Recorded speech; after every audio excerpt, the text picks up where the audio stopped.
Isaiah 36. Now it came to pass in the 14th year of King Hezekiah that Sennacherib king of Assyria came up against the defenced cities of Judah, and took them.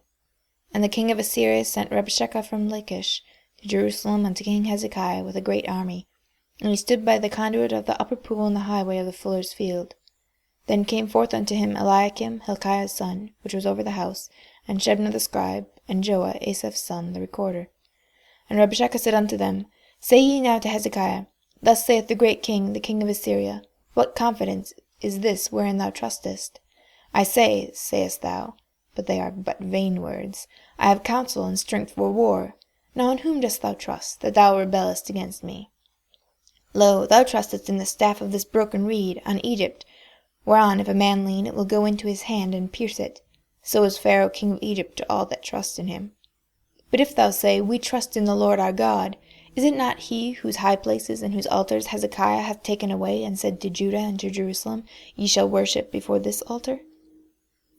Now therefore give pledges, I pray thee, to my master the king of Assyria, and I will give thee 2,000 horses, if thou be able on thy part to put set riders on them. How then wilt thou turn away the face of one captain of the least of my master's servants, and put thy trust on Egypt for chariots and for horsemen? And am I now come up without the Lord against this land to destroy it? The Lord said unto me, Go up against this land, and destroy it. Then said Eliakim, and Shebna, and Joah unto Rabshakeh, Speak, I pray thee, unto thy servants in the Syrian language, for we understand it, and speak not to us in the Jews' language, in the ears of the people that are on the wall. But Rabshakeh said, Hath my master sent me to thy master, and to thee to speak these words? Hath he not sent me to the men that sit upon the wall, that they may eat their own dung and drink their own piss with you? Then Rabshakeh stood and cried with a loud voice in the Jews' language, and said, Hear ye the words of the great king, the king of Assyria. Thus saith the king, Let not Hezekiah deceive you, for he shall not be able to deliver you. Neither let Hezekiah make you trust in the Lord, saying, The Lord will surely deliver us. This city shall not be delivered into the hand of the king of Assyria.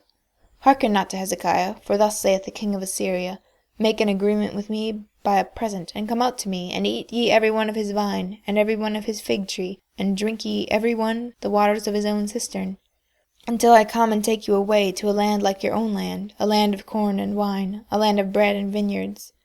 Beware lest Hezekiah persuade you, saying, The Lord will deliver us. Hath any of the gods of the nations delivered his hands out of the hand of the king of Assyria? Where are the gods of Hamath and Arphad? Where are the gods of Sepharvaim? And have they delivered Samaria out of my hand?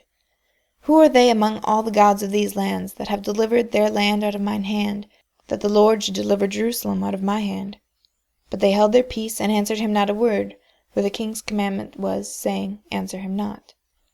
Then came Eliakim the son of Hilkiah that was over the household, and Shebna the scribe, and Joah the son of Asaph the recorder, to Hezekiah with their clothes rent, and told him the words of Rabshakeh.